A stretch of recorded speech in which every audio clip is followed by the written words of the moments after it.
Inside a nationally televised debate in Houston, Senator Ted Cruz praises Exxon, Valero, and Chevron as the heroes of Texas, claiming they fuel prosperity and jobs, while Congresswoman Jasmine Crockett stares him down in icy silence.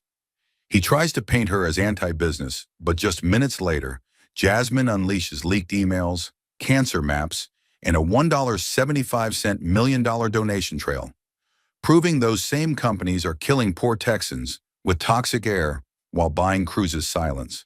The crowd goes dead quiet. Cruz turns pale.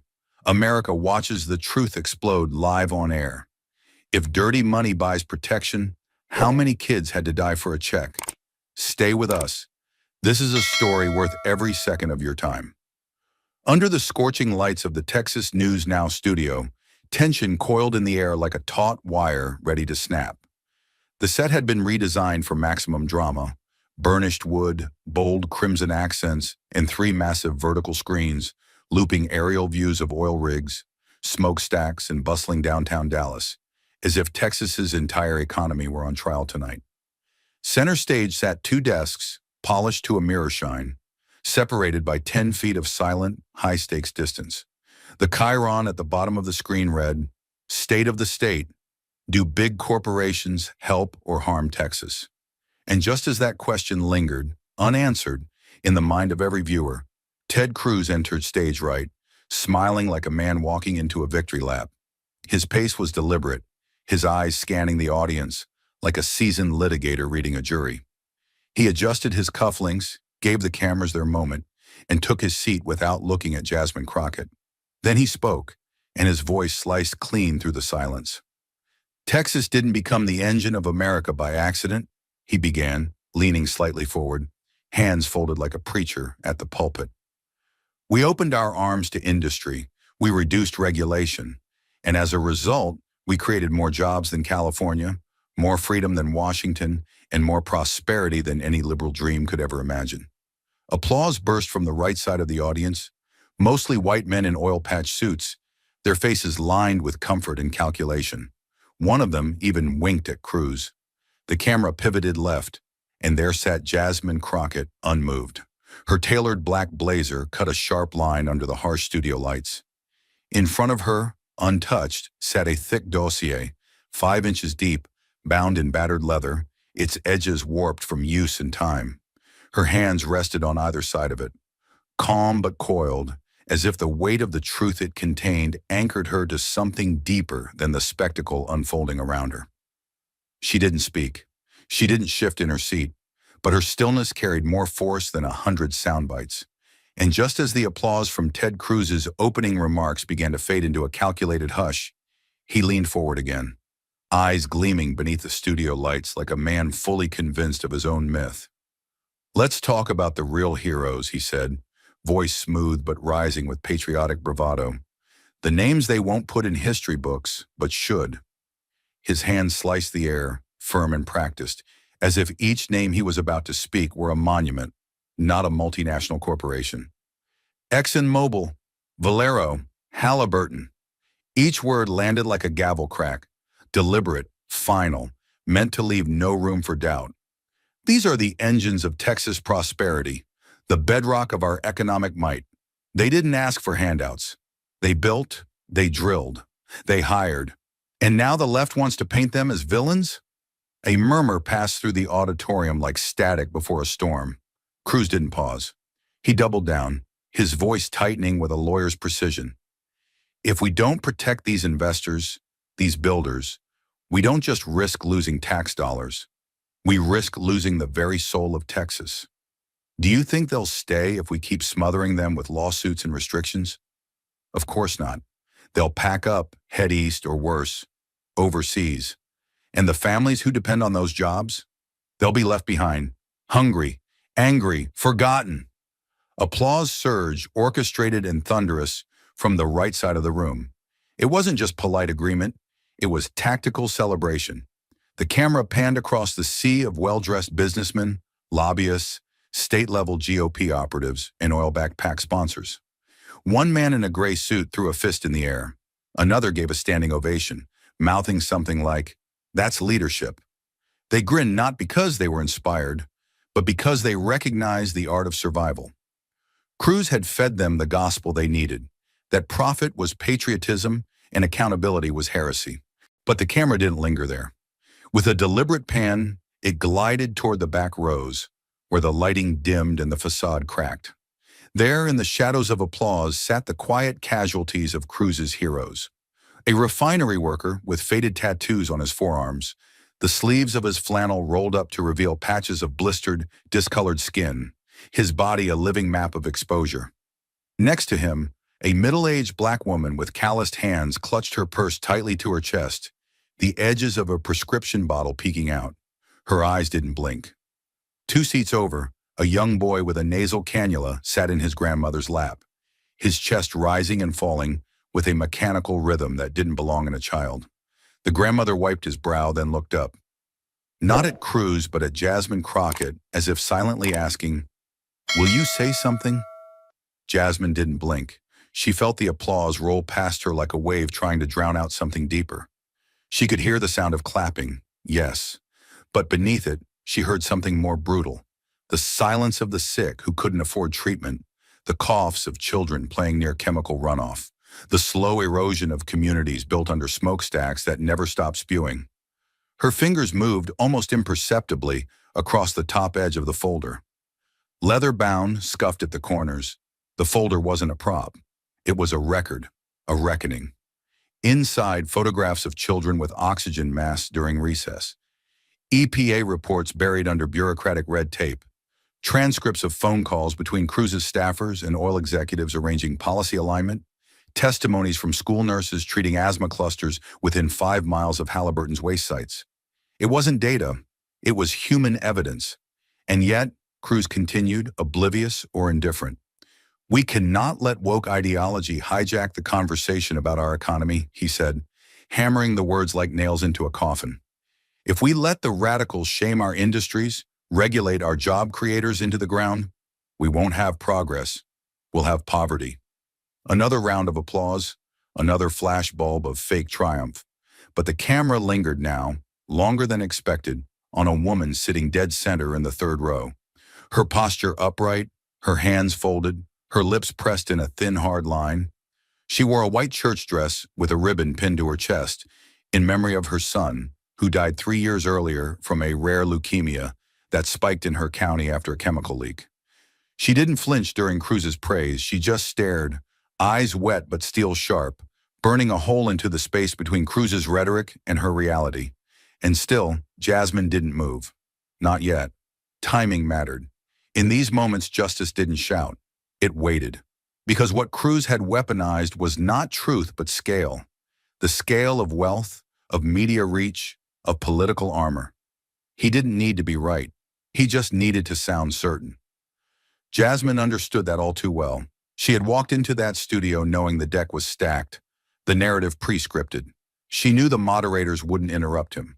She knew the sponsors of the program sat in the same room as the men who wrote the very tax breaks she was about to challenge. She wasn't surprised, but she was ready. She stared straight ahead, not at Cruz, not at the camera, but at the millions watching who had lived the consequences of his alliances. She didn't speak yet, but her silence began to cut through the noise. It wasn't weakness. It was sharpening. She was letting his story reach its peak so that, when it collapsed, it would collapse under the full weight of its own fiction. And somewhere deep in that auditorium, past the flashing cameras and the curated applause, past the suits and sound bites, a reckoning waited. Not in her tone, not in her anger, but in that folder, in the truth it held, in the cold, unfiltered ledger of who paid the price for Cruz's prosperity. And that ledger was about to be read. The silence that followed Cruz's rhetoric wasn't empty. It was electric, stretched taut over the room like the last breath before a lightning strike. Jasmine Crockett didn't flinch. She didn't smile. She didn't need to. The weight of her next words was already pressing down on the air, and everyone in the studio, from the camera crew to the corporate donors in the front row, felt it. Her voice didn't rise. It dropped, low, deliberate, and sharp as a razor drawn from velvet. "If these corporations are the heroes of Texas," she said, each syllable cutting through the studio's glossy silence. Then who exactly are the victims? It was the kind of question that doesn't beg an answer. It demands a reckoning. Before anyone could recover from the blow, Jasmine reached forward and pressed a small button at the base of her microphone. Instantly, the towering LED screen behind the stage flickered to life. Gone were the sleek debate graphics and neutral backdrops. Now it showed a glowing satellite map of southeastern Texas. The audience leaned forward, some squinting, others holding their breath. The map zoomed in, block by block, zip code by zip code, until it locked onto Port Arthur, a coastal city just 90 miles east of Houston. Then slowly, a red haze began to spread across the map, thick, suffocating, and pulsing. "This is the air quality index," Jasmine said calmly, her eyes never leaving the screen. "Taken just 2 weeks ago in Port Arthur." The red zones covered schools, churches, public housing units. Jasmine stepped closer, pointing to a black circle outlined on the map. "This is the community center where Mrs. Gloria Evans held literacy classes for migrant children. It's also where her son started coughing blood at the age of 10. Doctors said it was acute bronchitis until the cancer diagnosis came a year later." She turned slightly, and the map changed again, now showing East Houston, overlaid with demographic data. The red was even thicker here, clustering over predominantly Black and Latino neighborhoods like a wound that refused to heal. Jasmine's voice dipped even lower, steadier. "In these areas, levels of benzene, toluene, and xylene routinely exceed federal safety thresholds. These are neurotoxins, Senator. Not buzzwords, not media exaggerations, poison." Cruz shifted in his seat. For a brief second, his eyes darted to the screen, then to the moderator, then quickly away. But Jasmine wasn't finished.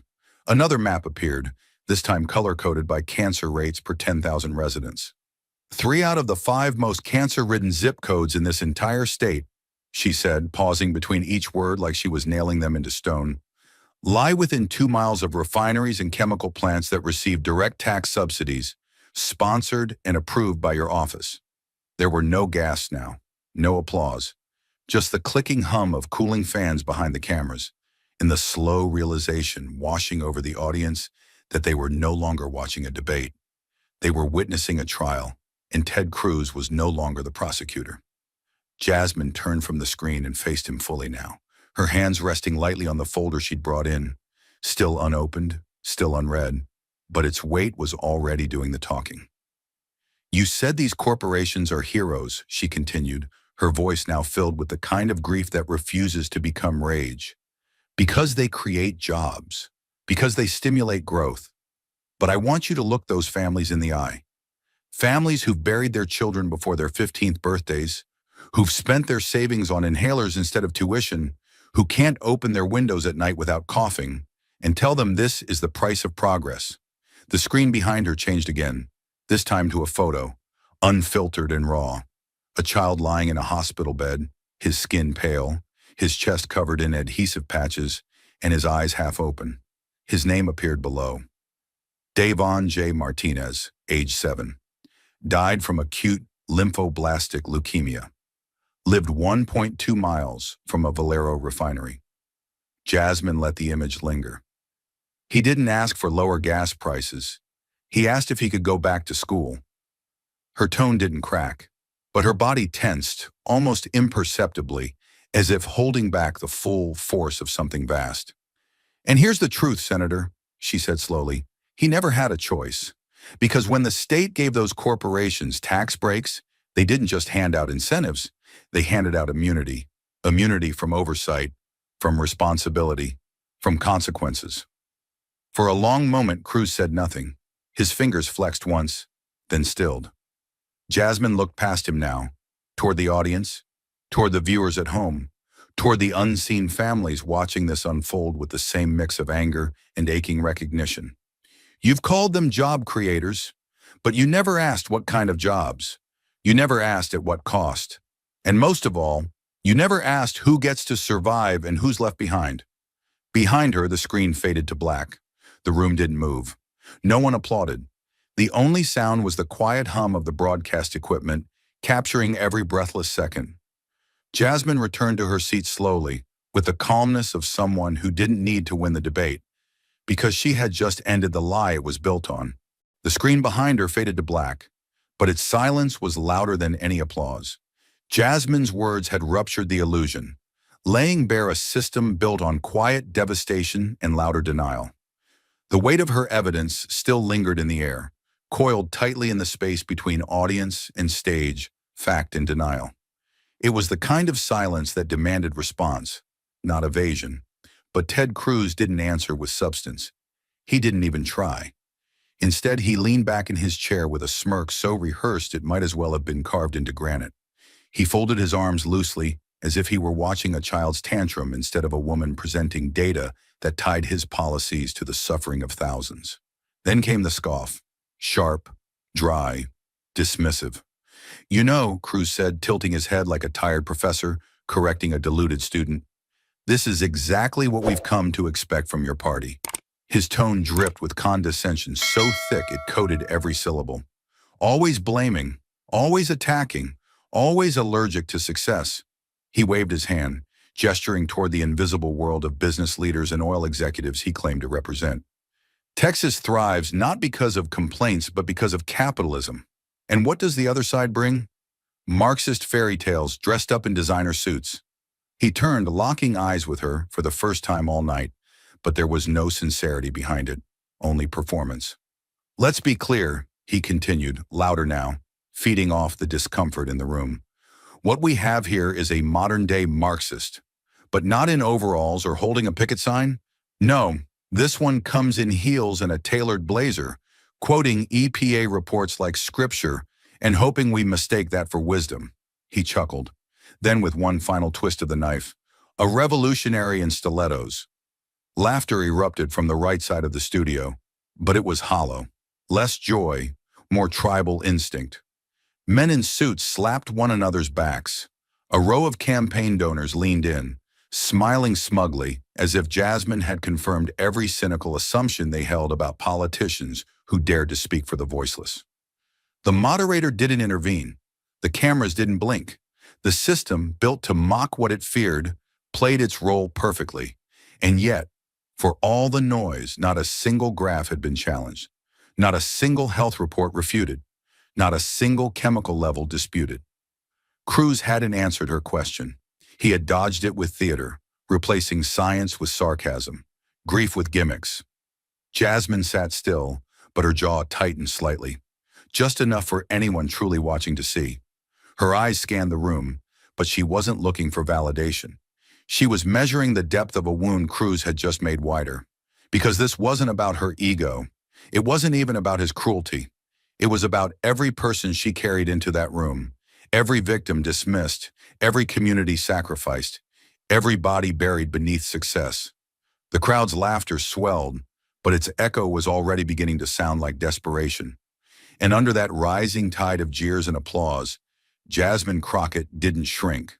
She sharpened. But while the crowd howled with laughter and Cruz soaked in the energy of cheap applause, Jasmine Crockett did not blink.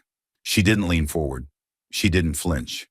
Instead, she reached slowly, like drawing a blade from its sheath, toward the thick leather-bound folder that had sat unopened all night, heavy with purpose and patience. Her hands moved with the certainty of someone who wasn't there to win an argument, but to expose a transaction. The air shifted. Laughter dimmed, not from shame, but from unease. Everyone in the room, donors, staffers, executives, interns, sensed something was coming that couldn't be laughed away. Jasmine unlaced the brass clasps on the folder, the sound of metal striking leather, impossibly loud in the silence. She pulled out a single document, oversized, thick cardstock, not flimsy printer paper. Every line printed in bold, every number traceable. She didn't speak immediately. She stood. Let them see it. Let them read the heading at the top in clear black ink.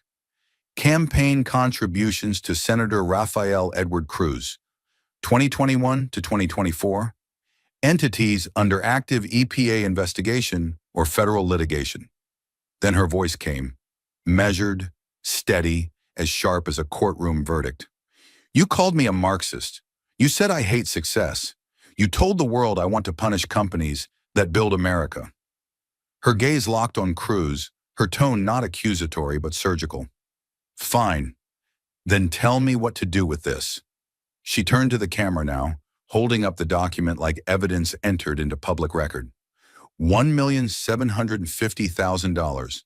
That's how much your campaign received in the past 3 years from just 4 corporations. 4, not 20, not 50. 4. Her voice didn't rise. It tightened, each syllable landing like a steel gavel. And what do all 4 have in common? She turned back toward the screen, which now displayed the logos in stark contrast against a black background. With a single tap of her remote, Jasmine brought the numbers to life. $425,000 from Valero Energy, $320,000 from LyondellBasell Industries, $500,000 from Chevron Phillips Chemical Company, and $505,000 from Flint Hills Resources. Each dollar a receipt of silence, each contribution tied directly to pollution, litigation, and political protection. She walked slowly across the stage, not for drama, but for clarity. Each of these companies is currently under EPA investigation or has settled lawsuits for violations of the Clean Air Act in the state of Texas. 3 have been cited in the past 18 months alone for illegal toxic dumping. 2 paid settlements without admitting fault. All 4 operate within a 5-mile radius of the neighborhoods with the highest cancer rates in the state. The screen now split side-by-side images. On the left, a glossy press photo of Cruz shaking hands with an executive at an energy conference. On the right, a photo of a young boy lying in a hospital bed, bald from chemotherapy, staring blankly past the camera. The contrast didn't need narration, but Jasmine gave it anyway. Senator Cruz, she said slowly, her voice low and almost intimate, as if the room had vanished. You say you protect jobs. You say you protect Texans. But these corporations weren't donating to protect workers. They were buying silence, influence, protection from accountability, and they got what they paid for. A beat of stillness. Then she turned to the audience. I don't care if you're a Republican, Democrat, Independent, Texan or not. Look me in the eye and tell me that a system where a senator can take nearly $2 million from companies that are actively poisoning the air and water of Black and brown communities is not corruption. No one laughed. No one clapped. The entire right side of the audience, once smug, arms crossed, full of snickers and nods, was suddenly motionless. Some looked down. Some checked their phones, desperate for distraction. The moderator didn't cut in.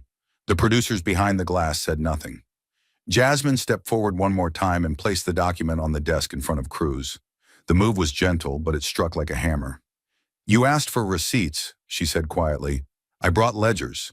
Her final words fell with the weight of closing iron doors. This isn't ideology. This is arithmetic soaked in blood. And just like that, the room changed. Not with noise, but with absence. The absence of applause.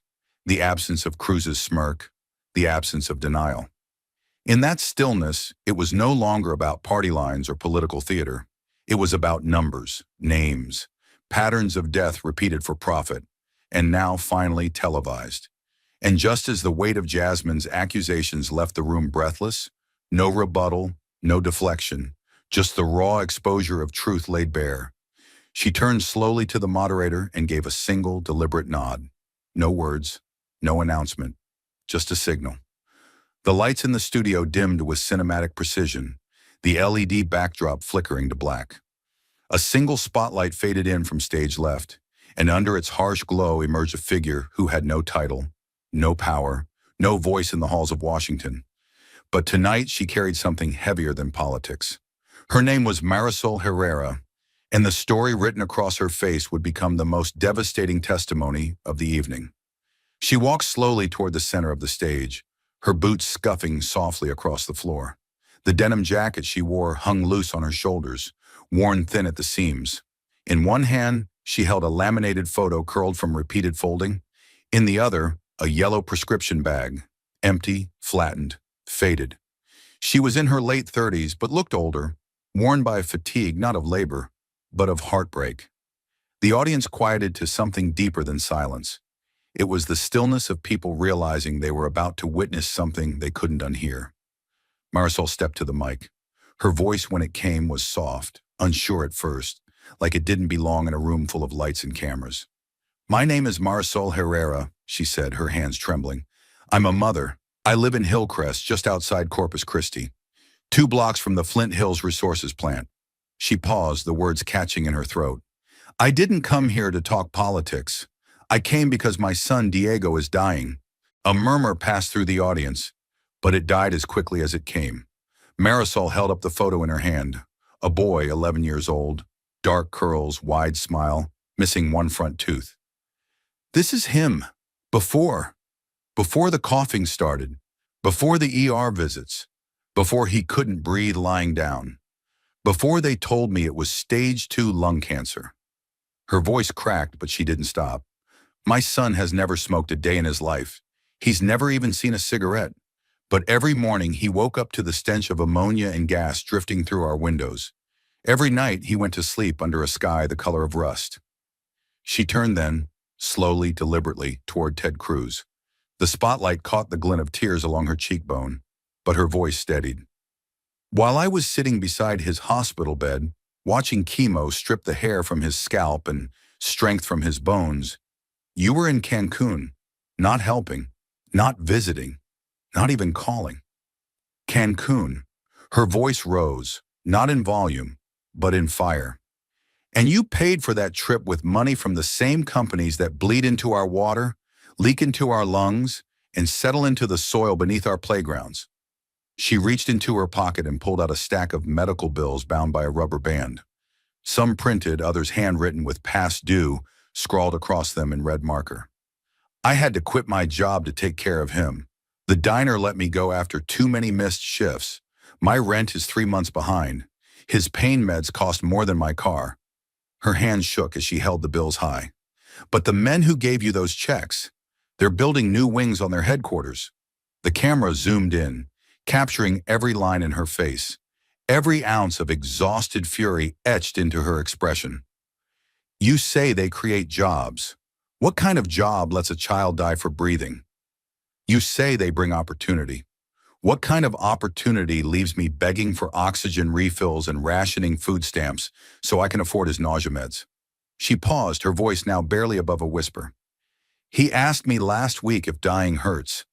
I didn't know what to say. I told him no. I lied."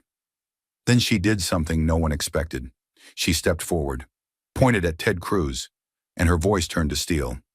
"You let this happen, not with your hands, but with your votes, with your silence, with your deals behind closed doors. You chose them. You chose money. You chose campaign checks over my child's lungs, over my nights without sleep, over my son's future that you helped erase." The room was frozen. Even the studio crew behind the glass had stopped moving. Cruz sat rigid, his jaw locked, his eyes refusing to meet hers. The audience, once so loud with mock applause and cheap laughter, now stared at their own feet, their expressions hollow. Marisol took one last breath. "You said earlier that these companies built Texas. But I have news for you, Senator. Texas is dying, and it's not from policy. It's from poison, the kind they pour into our neighborhoods, and the kind you pour into our laws." She lowered the photo, tucked the prescription bag back into her jacket, and turned away.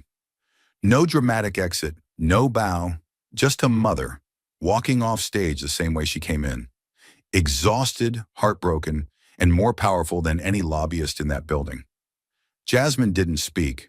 She didn't have to. Marisol had just said everything, and in the suffocating stillness that followed, not even a senator could breathe. The studio air, already thick with the gravity of Marisol's testimony, now hung heavy with an unbearable silence. There was nothing performative about the quiet. It was the stillness that follows impact, the kind that settles in the chest and does not let go. For one long moment, no one spoke. Even the harsh lighting above seemed to dim under the weight of her truth. Ted Cruz, motionless for the duration of her story, sat hunched slightly forward, his jaw tight, lips drawn into a thin line that didn't signal shame, but calculation. He could feel the cameras still rolling, the audience still stunned, the country watching. His silence wasn't out of reflection. It was strategy. And when he finally did speak, it wasn't careful. It was catastrophic. He leaned in, breaking the spell not with compassion, but with defiance. "Let me be clear," he began, his voice louder now, cutting against the fragile stillness like a buzzsaw through glass. "I am not responsible for the individual choices made by every family in Texas." The words dropped like stones in water. No nuance, no empathy, just raw political distance. Gasps rippled across the audience, not theatrical, but involuntary. Cruz continued, his tone sharper now, like a man backed into a corner, choosing the only weapon left: blame reversal. "I can't answer for every health issue, every lifestyle, every environmental scare tactic people want to pin on me. I legislate for the state, not for emotional outbursts." The words were brutal in their dismissal, the subtext screaming louder than the sentence itself. Their pain isn't my problem. The mother who had just shared her son's battle with cancer? An outlier. The poison communities? Not his concern. The fact that he had taken nearly $2 million from companies at the heart of those tragedies? Not relevant, not now, not ever. His tone was not just defensive, it was disdainful, as if acknowledging their suffering would be a concession too costly for his political armor. He didn't just deflect responsibility. He rejected the very premise that accountability could be expected of him. And then he stopped talking. No apology, no clarification. He leaned back as if he had just said something noble, as if the absence of empathy was the real strength in the room. But something shifted. The audience didn't erupt in support. No applause followed. Even the few loyalists who had clapped earlier now looked sideways, unsure if what they had just heard was strategy or self-destruction. In the control room, producers looked at each other, mouths agape. The audio technician whispered into his headset, "Did he just say that?" Within seconds, one of the interns had clipped the moment and hit upload. The clip spread like wildfire. The words, frozen in time, hit social media with a force even Cruz couldn't spin away from. "I'm not responsible for the decisions made by every individual family in Texas." The backlash was immediate and merciless. On X, formerly Twitter, number "not my responsibility" began trending within 6 minutes. On TikTok, creators began stitching Marisol's tearful testimony with Cruz's words, captioned with lines like, "This is what denial looks like, and how much is a child's life worth in campaign donations." By the time the broadcast returned from commercial break, the phrase had already made it into headlines on MSNBC, CNN, and even Fox News, where one commentator, visibly uncomfortable, admitted, "That didn't land well." But it wasn't just politics that reacted, it was people. Parents across the country, mothers, fathers, aunts, uncles, began uploading videos holding photos of their sick children, whispering into the camera, "We made decisions to live, and you made decisions to look away." Cancer survivors held up their hospital bracelets beside screenshots of Cruz's quote. ER nurses from East Texas posted anonymous testimonials about air quality spikes, asthma surges, and cancer clusters, pointing directly to the corporations Cruz had defended. Jasmine Crockett sat motionless during the wave. She didn't speak. She didn't smile. She didn't need to. Cruz had handed her something she could never manufacture, a confession disguised as arrogance, and the public heard it for what it was. Not a denial of guilt, but a rejection of humanity. Somewhere in the back row, Marisol was still seated, her son's photo clutched in her lap. Her hands weren't shaking anymore. Her eyes weren't wet. She didn't need to cry again. The country was already crying with her, and Ted Cruz, who had tried to make this about politics, had just lost control of the story. He had shown the world not just his policies, but his priorities. And no soundbite, no spin room, no press secretary could put that back in the bottle. And just as the studio buzzed with the aftershock of Cruz's cold refusal to take responsibility, just as social media boiled and the eyes of the nation turned like spotlights onto that stage, Jasmine Crockett moved again, this time with the weight of something final. She reached back into her leather folder, deeper this time, her fingers sliding between thick layers of evidence until she found what she had waited the entire night to reveal. Her hand emerged holding a plain, white envelope, unmarked except for a red tab clipped to the side. The studio lights seemed to flicker for a moment, not literally, but in the way tension distorts perception. No one breathed. Jasmine stood slowly, deliberately, and walked to the edge of the stage where the primary screen loomed large and unblinking. This isn't a theory. It's not an accusation. It's not a partisan point, she said, voice low, almost gentle, which somehow made it even more dangerous. It's a record, a conversation, a transaction that shouldn't exist. With one smooth motion, she pulled the red tab. A page projected onto the screen behind her, and in bold black text at the top, it read, Internal email. Subject, Strategic Policy Concessions linked to Q3 funding. The timestamp, June 3, 2023, 9:14. PM Sender, Ryan McKellar, Senior Policy Advisor, Office of Senator Ted Cruz.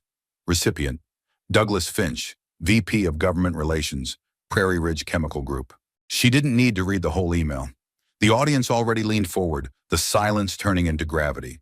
But Jasmine did anyway. Calm, clear, unflinching. As discussed, we remain committed to preserving regulatory exemptions for Category B emissions through the upcoming budget resolution. In exchange, your team's Q3 contribution, as outlined, will be processed through the PAC channel by end of month. Language will mirror prior cycles. Keep it clean, Ryan. Jasmine looked back to the crowd, letting the words hang. Acidic, undeniable, damning. This isn't just corruption. This is policy for sale. Her eyes narrowed. And it's not abstract. It's not hypothetical. It's lung disease. It's leukemia. It's a mother quitting her job while her senator books a flight to Cancun with the money he got for letting kids breathe poison. She turned, stepped toward Cruz's desk. Her voice, still calm, dropped lower, a blade behind velvet. What exactly is this, Senator? A memo of understanding? She raised the paper. Or a betrayal signed in silence? She walked closer. You didn't just take their money. You gave them immunity. You let them write loopholes while our children's lungs filled with ash. Her tone never cracked, but it was iron now, and it rang across the studio. So tell me, what is this? She held up the email. A contract or a confession? The screen zoomed in on the bottom of the email, an innocuous closing line that now read like a chilling epitaph. Keep it clean, Ryan. The camera cut to Cruz. His face, so controlled for so long, so practiced, was pale now, his jaw slack, his mouth slightly open like a man who'd just taken a punch he never saw coming. He blinked once, twice. His hands moved to his tie, adjusting it even though it didn't need adjusting. The flush of fight was gone. The arrogance was gone. He didn't speak. He couldn't. Every word would be dissected, every twitch televised. And the studio felt it, all of it. The producers behind the glass didn't cut to commercial. They leaned in. The moderator didn't intervene. He swallowed hard and looked down at his notes, suddenly insignificant. Even the studio audience, now sitting like jurors at a sentencing, knew what had just happened. This wasn't a debate anymore. It was the unveiling of a ledger soaked in politics and stained with complicity. But Jasmine wasn't finished. She returned to center stage, turned toward the national camera, the one streaming directly to tens of millions across the country, and held up the document once more, this time to the nation, not the man. This is how it works, she said, not with anger, but clarity. You wonder why your child can't breathe? Why your water smells like chemicals? Why the asthma wards are full? This is why. Because the people writing the rules aren't thinking about your family. They're writing checks. They're answering emails like this. And when it all falls apart, they say, I'm not responsible. She stepped back, letting the truth have the full stage. But we are, all of us. If we let this continue, if we normalize this as just politics, then we are complicit. She placed the email face up on the moderator's desk. Let the public read every word. The room didn't erupt in applause. It didn't need to. That moment was not built for cheering. It was built for reckoning, for memory, for change. And as the camera lingered on Cruz's face, still blank, still pale, still searching for words that had abandoned him, the country understood. What just happened could not be undone. Not with spin, not with tweets, not with deflection. Because Jasmine hadn't made a claim. She had made a case. And the evidence was undeniable. And as the camera lingered on Ted Cruz's frozen face, pale, slack, stripped of its usual fire, the broadcast faded to black. But the reckoning had only just begun. Within minutes of the debate ending, newsroom phones from D.C. to New York lit up like a five-alarm fire. Editors barked orders across open floors. Producers scrambled for footage. By midnight, it was no longer a political debate. It was a national incident. CNN cut in live at 12:04 a.m., the headline in thick red letters, "Crockett drops evidence, bomb in live debate, Cruz on defense." Less than an hour later, MSNBC aired a full segment comparing the email Jasmine revealed to the worst moments of Watergate. The New York Times, rarely one for dramatic phrasing, ran a midnight edition headline that read simply, "A reckoning in real time." Beneath it, in smaller print, Congresswoman Jasmine Crockett turns the tide with evidence of policy for donation coordination. Clips of the email flashed across every platform. TikTok flooded with videos overlaying Jasmine's calm, devastating line, "A contract or a betrayal?" against images of children with oxygen masks, refinery stacks glowing under polluted skies, and Cruz turning white under the stage lights. On X, the hashtag Crockett effect trended globally by sunrise, and a 3-second gif of Cruz adjusting his tie with trembling fingers had already crossed 27 million views. Even Fox News in its 3 a.m. slot couldn't avoid it. An anchor tried to redirect blame toward theatrical editing, but the raw footage left no room for spin. The damage was done, and it wasn't just a bruise. It was blood in the water. By 7:45 a.m., less than 10 hours after the debate, Ted Cruz was standing behind a hastily assembled podium outside his Houston office. The seal of the U.S. Senate hung awkwardly behind him, flanked by 2 uneasy aides and a grim-faced communications director. The media swarmed, journalists elbowing for position, microphones shoved past each other, cameras stacked 3 deep. Cruz adjusted the same tie he had fidgeted with the night before and forced a tight smile that fooled no one. "I want to make one thing clear," he began, voice already cracking beneath the weight of his own urgency. "There was no quid pro quo, no illegal coordination. These accusations are politically motivated and timed to smear a conservative voice." But no one was buying it. A CNN reporter shouted, "Then what did 'keep it clean' Ryan mean?" Cruz looked down. A New York Times journalist followed up, "Will you release full correspondence with Prairie Ridge Chemical Group?" Cruz ignored the question. A local Houston paper asked flatly, "Did you profit politically from EPA exemption deals?" Cruz blinked, adjusted the mic, and pivoted. "Let me be clear. I fight for Texas jobs." The words sounded hollow now, rehearsed and recycled. He continued talking, but no one was listening. The live feed had already cut away. The nation had heard enough. Behind the scenes, the political machinery had already begun to move. Just hours after the press conference, Senate Minority Leader Charles Schumer released a brief but blistering statement.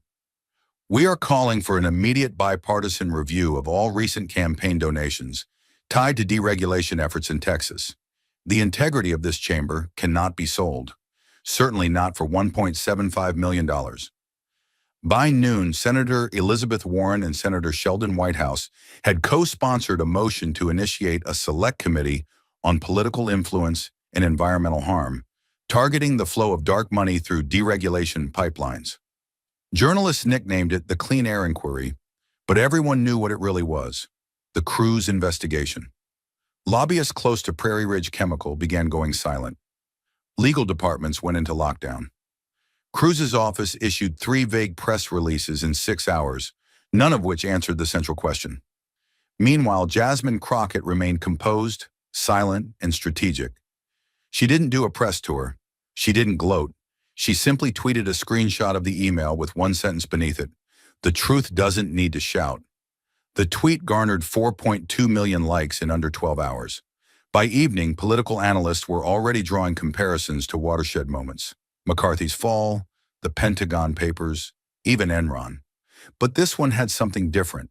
It was personal, tangible, live-streamed. You couldn't call it hearsay when the whole world had heard it. You couldn't dismiss the documents when they were zoomed in frame by frame, shared by millions, analyzed by experts, and burned into the memory of anyone with a conscience. Ted Cruz, once unshakable in his ideological armor, now faced more than bad optics. He faced questions from the very institution he thought he could outmaneuver. A formal investigation, subpoenas, depositions, and perhaps, if the committee did its job right, consequences that could echo beyond career. But Jasmine Crockett didn't say a word. She didn't need to. She had already said everything that mattered, and now the system itself would have to answer. And as the Senate prepared for hearings and pundits battled over airwaves, Jasmine Crockett left the noise behind. She wasn't interested in panels or polls. She wasn't chasing headlines. She returned to the place where the cost of corruption wasn't measured in approval ratings, but in oxygen tanks, in empty desks at school, in the silence left behind by children who never got the chance to grow up. That place was Port Arthur, and the church she stood in now was barely holding together. The white paint on the siding had peeled into curls. The wooden beams creaked with every wind gust from the Gulf, and the stained glass windows bore more cracks than colors. But the pews were full, because pain fills space more easily than hope. Jasmine stood alone at the altar. No teleprompter, no aides, no stagecraft. Just her and the breathless quiet of a room full of people who had buried too much and been ignored too long. The air smelled of lemon oil and old hymn books, but under that, just barely, there was something acrid. Residue from decades of invisible gas leaks, chemical mist that had long seeped into wood, lungs, and memory. She placed her hands gently on the pulpit. Her voice didn't thunder. It anchored. They told us to wait, told us to be patient, told us it wasn't time yet, she said. But while they were stalling, our children were dying. While they were debating legislation in climate-controlled chambers, you were wrapping your kids in wet towels to keep the fumes out of their throats. A hush followed, deep and full of memory. Heads nodded, hands tightened. She looked down to the first pew, where Diego, a boy of 11, sat with his mother. He was small for his age, with hollow cheeks and a surgical port tucked just under his hoodie. Tubing ran from his nostrils to a compact oxygen tank beside his feet, making a quiet, constant hiss like a whisper no one could ignore. His mother sat upright, her eyes rimmed red but dry. Too tired to cry, too proud to break. Jasmine stepped away from the pulpit and walked toward them. She held a thick envelope wrapped in a blue silk ribbon. The audience held its breath. "This is for Diego," she said, kneeling down so she could meet the boy at eye level. "It's a full scholarship for medical school, for transportation, for treatments, for breathing, for fighting, for living." Her voice cracked slightly, just once, but she steadied herself. "It's not a gift. It's not charity. It's justice. Long overdue." Diego looked at the envelope like it was made of fire. His small hands trembled as he took it, his mouth open in disbelief. He didn't speak, but Jasmine could see it in his eyes.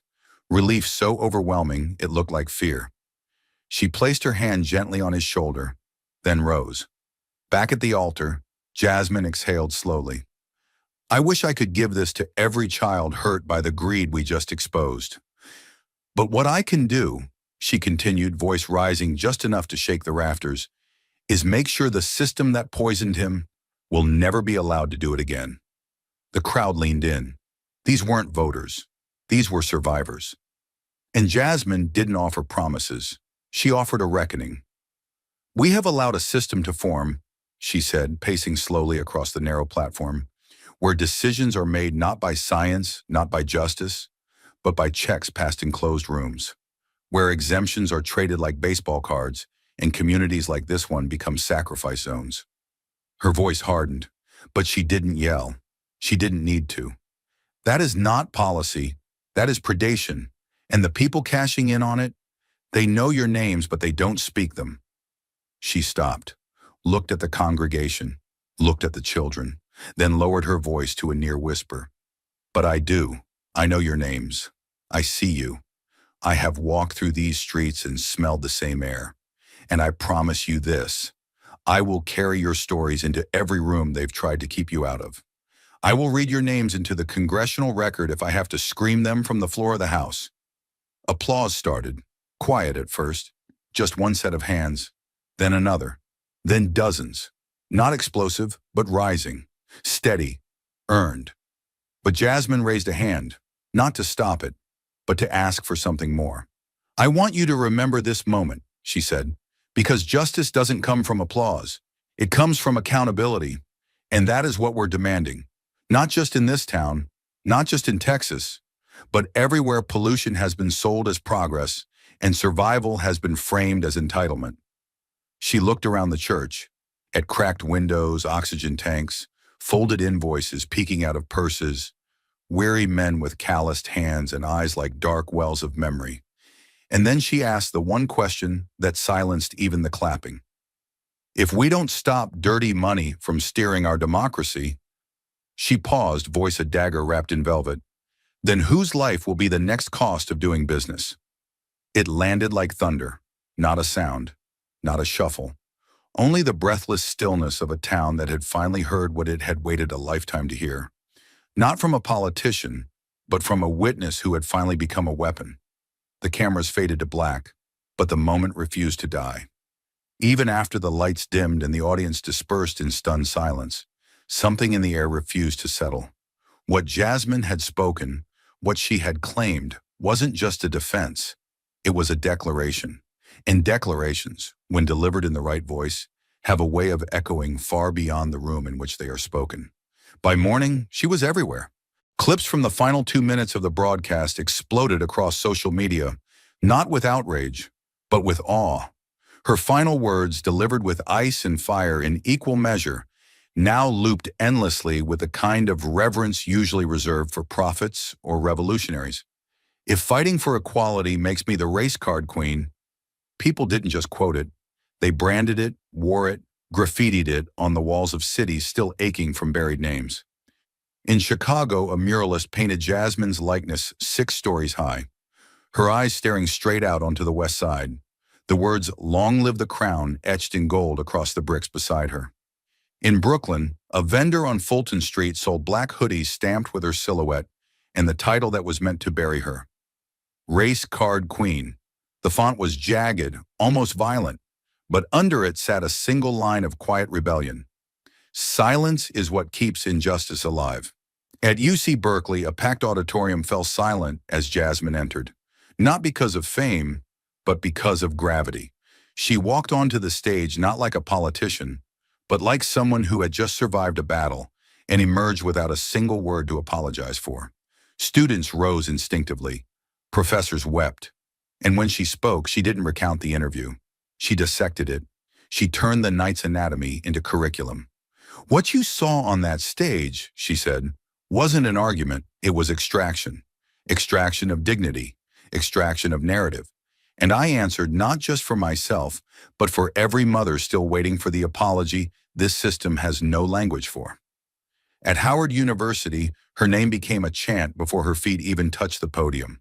1,000 black students stood with fists raised as Jasmine stepped forward, the stage vibrating beneath their feet. Behind her, a banner stretched the width of the auditorium. Not a card, not a queen, a witness. And still, she refused to celebrate.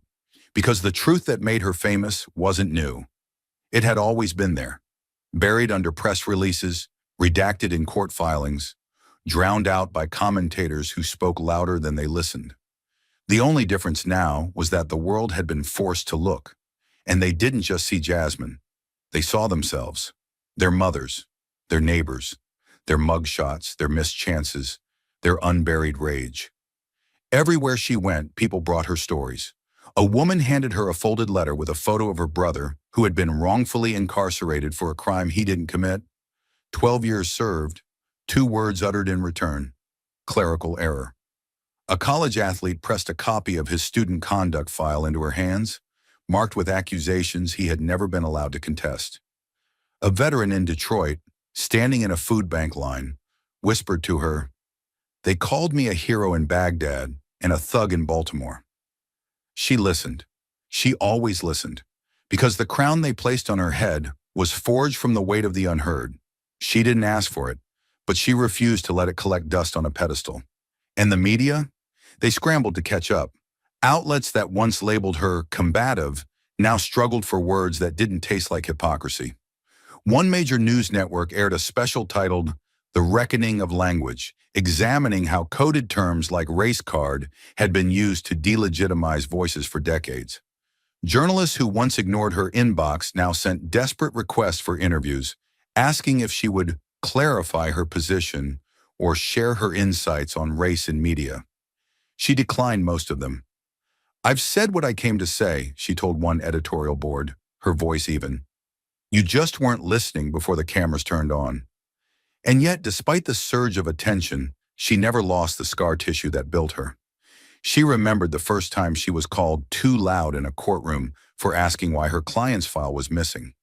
She remembered the breath she had to hold after being told her tone was too emotional during a sentencing appeal for a teenager the system had already given up on.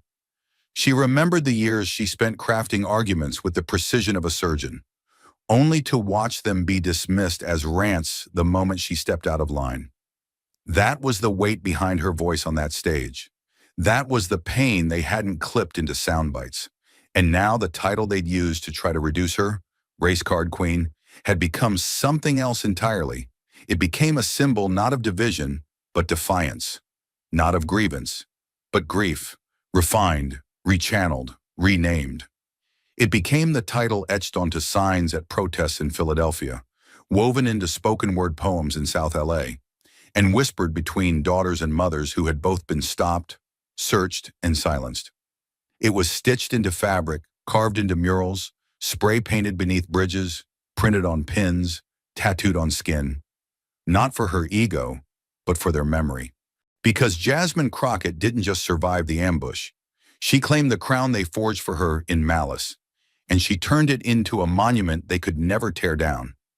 And as Jasmine Crockett's voice faded into the stained glass silence of that church in Port Arthur, the lesson was not finished, it was only beginning. Because recognition, no matter how raw or powerful, is not enough. Awareness without action is just memory with no muscle. Jasmine hadn't come merely to bear witness. She came to ignite.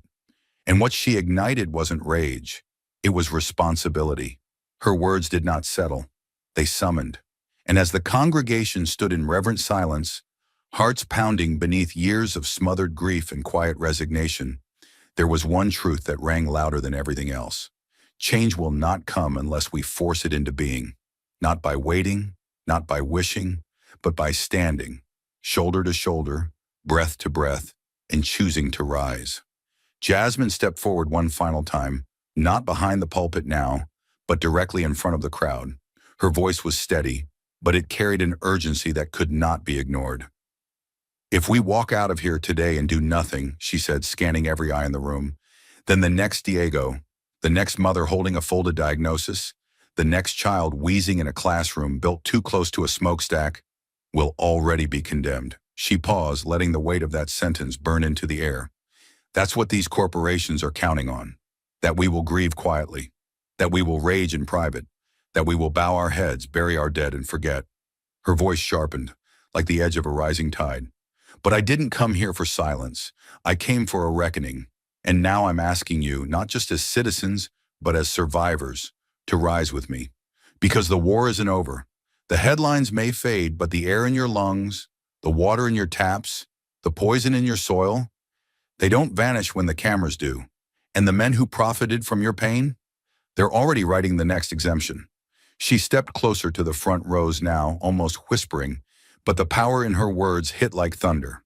"So what do? We fight. Not with fists, but with facts, with ballots, with voices. We show up to town halls. We demand full disclosure from our elected officials. We call out the deals made in the dark and drag them into the light. And we do it together, because a single voice can be dismissed, but an army of the unheard cannot be silenced." She turned to the boy she had given the scholarship to, Diego, still gripping the envelope like it contained oxygen. "This is what we owe them. Not pity, protection, not sadness. Action." Then she looked out at the sea of faces, filled not with fear now, but with a storm gathering just behind their eyes. "You were never voiceless," she said. "You were just unheard. Now let them hear you." The room stirred, not wildly, but with conviction. Heads began to nod. People began to rise. Jasmine's tone dropped again, lower, more intimate, but more dangerous for its stillness. I want you to register, not next week, today. I want you to knock on your neighbors' doors. I want you to show up at every school board, every zoning meeting, every place they assume you're too tired, too sick, or too poor to be, because that's what they bet on. They bet on your exhaustion. They bet on your heartbreak. They bet on your silence. Now make them lose. She lifted her hand slowly, not in victory, but in solidarity. This fight doesn't end with me, she said. It begins with you, with every single person who refuses to let their pain be monetized, with every family who refuses to bury another child because a senator needed a donation, with every community that refuses to be poisoned so someone else can profit. The church erupted, not in noise but in motion. People stood. People wept. People reached for one another, not because they were broken, but because they were ready. Jasmine's voice rose over it all, measured, fierce, immortal. You want to change the system? She asked. Become the storm they never saw coming. That was the call, and the world heard it. Now it must answer. As the congregation surged to its feet, something sacred ignited. Not just hope, but resolve. The kind of resolve born not in comfort, but in fire. Outside, the wind rustled through the oaks like an ancient drumbeat, and from within those cracked church walls, a movement was taking shape. Not on television, not in polished speeches, but in ordinary people who had finally remembered their power. Some held hands. Others clutched photos of loved ones lost to illnesses that no doctor could cure, because the real sickness was written into law. And yet in that moment, they were no longer grieving. They were gathering. Jasmine stood among them now, no longer on a platform but in the crowd, shoulder to shoulder with those she'd come to fight for. Her final words weren't shouted. They were spoken like a vow. Every empire built on suffering will fall, but only if we push. Only if we stay loud when they beg for silence. Only if we remember that justice is not given. It's taken back. The room didn't roar. It thrummed, like thunder in the chest, like a heartbeat waking up after years of being muffled. And then the doors opened. People didn't trickle out. They marched into sunlight, into headlines, into history. Not because a hero had spoken, but because someone had dared to say what so many had been dying to believe. We are not helpless. We are not voiceless. And now, we are no longer waiting. Thank you for watching until this moment and for standing with us on this journey for justice. Your support means everything. Like, subscribe, and turn on notifications so you never miss what's next. And we'd love to hear your thoughts. Leave a comment below and let us know what moved you most in this story. Together, our voices make a difference.